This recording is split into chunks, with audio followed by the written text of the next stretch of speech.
We got to get ready for breakfast in the morning, and we are going to be using Oma's Pride Wolf Complete. I have my frozen 8-ounce patty here that is going to go into the refrigerator. We are going to defrost this overnight, and then we're going to feed it in the morning. Good morning, Maine. We're back for the feeding.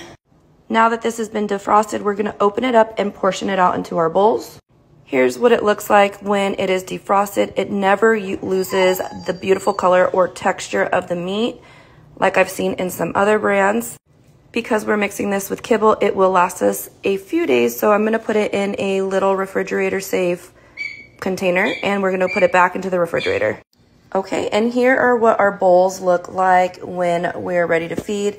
We have a little bit of raw in here, which is better than no raw at all, our kibble, and then a topper, and then of course we do add a little broth in there to rehydrate everything. And as always, enjoy!